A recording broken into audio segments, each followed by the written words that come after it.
माजिद एक गरीब Indian worker हर दिन की तरह आज भी सुबह से शाम तक मेहनत करके थक चुका था।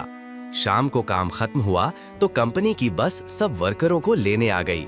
सब जल्दी जल्दी बस में बैठ रहे थे, लेकिन उसी वक्त माजिद को अचानक वॉशरूम जाना पड़ गया। वो भाग कर गया और जब लौटा बस जा चुकी थी। सुनसान जगह, न कोई टैक्सी न कोई मदद। प्यासा थका हुआ वो पैदल चलता हुआ मेन रोड की तरफ गया। कुछ देर बाद एक कार उसके सामने रुकी।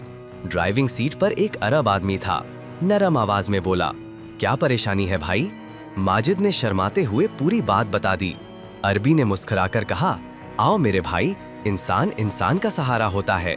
रास्ते में उसने माजिद की हालत देखी, चेहरे की थकान, पैरों की चोट, कपड़ों की मिट्टी। उसका दिल पिघल गया। वो कार एक होटल के सामने रोकता है। माजिद हैरान था। अरबी ने उसे गर्म खाना खिलाया, पानी पिलाया और एक छोटा सा गिफ्ट भी दिया। माजिद की आंखें भर आईं। आपने सिर्फ मेरी मदद नहीं की, मुझे इंसानियत का एहसास दिलाया। फिर अरबी उसे उसके कमरे तक छोड़ने आया और जैसे ही माजिद थैंक्स कहने के लिए पलटा, वो दंग रह गया। वो अरब आदमी कोई आम इंसान नहीं, कंपनी का सीईओ था। सीईओ बस इतना बोला, हमारी असली ताकत बिल्डिंग्स नहीं, तुम जैसे लोग हो।